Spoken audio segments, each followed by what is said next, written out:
kondisi yang ditampilkan video tadi itu adalah deforestasi. Nah, apa sih deforestasi itu? Jadi, deforestasi adalah proses penebangan atau penghilangan hutan secara luas, di mana pohon-pohon ditebang atau dibakar untuk keperluan pertanian, pemukiman, atau industri. Dalam kata lain, deforestasi adalah penggundulan hutan. Lalu, apa deforestasi ini mempunyai dampak yang buruk bagi kita? Tentu ada dong. Deforestasi ini dapat mengakibatkan peningkatan emisi karbon gas. Pohon dan hutan menyerap karbon dioksida atau CO2 dari atmosfer. Ketika hutan ditebang, karbon yang tersimpan di pohon dilepaskan kembali ke atmosfer. Hal ini tentunya dapat meningkatkan konsentrasi CO2 dan mempercepat pemanasan global.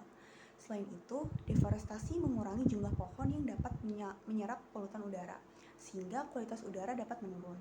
Deforestasi juga mengakibatkan erosi tanah serta terganggunya siklus air. Akar pohon yang ada di hutan membantu menahan tanah di tempatnya. Tanpa adanya pohon, tanah lebih mudah tererosi oleh air hujan yang dapat mengakibatkan longsor dan degradasi lahan. Hutan juga berperan penting dalam siklus air dengan menyerap air hujan dan melepaskannya kembali ke atmosfer. Deforestasi dapat mengganggu siklus ini karena menyebabkan banjir di musim hujan dan kekeringan di musim kemarau. Deforestasi juga tidak berdampak ke manusia, melainkan hewan. Hewan dapat terancam punah akibat terjadinya deforestasi.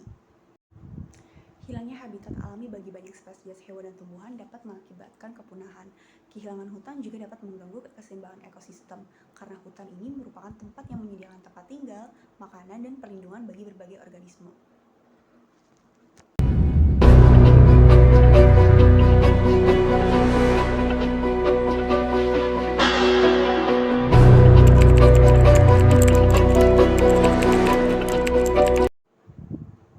Kemudian, apakah ada upaya yang dapat kita lakukan untuk mengurangi terjadinya deforestasi?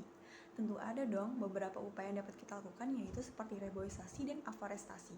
Reboisasi adalah penanaman kembali pohon di area yang sebelumnya telah ditebang, sedangkan aforestasi adalah penanaman pohon di lahan yang sebelumnya bukan hutan. Kedua metode ini membantu mengembalikan dan meningkatkan tutupan hutan, mengurangi erosi tanah, dan meningkatkan penyerapan karbon dioksida dari atmosfer. Selanjutnya ialah pengelolaan hutan berkelanjutan seperti tebang pilih, dan rotasi tebang. Untuk memastikan bahwa penebangan pohon dilakukan dengan cara yang tidak merusak ekosistem hutan secara keseluruhan. Sertifikasi hutan berkelanjutan seperti FSC, yaitu Forest Steward Council, dapat membantu memastikan praktik ini untuk diikuti. Berikutnya, upaya yang dapat dilakukan ialah meningkatkan penegakan hukum terhadap aktivitas membalakan liar dan perambahan hutan ilegal. Pemerintah dapat memberlakukan kebijakan yang ketat dan memberikan sanksi berat bagi pelaku deforestasi ilegal. Regulasi yang ketat ini juga harus diterapkan untuk memastikan bahwa kegiatan industri seperti pertambangan dan perkebunan tidak merusak hutan.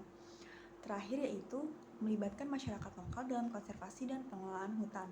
Program-program berbasis komunitas yang memberikan insentif bagi masyarakat untuk menjaga dan melestarikan hutan dapat sangat efektif.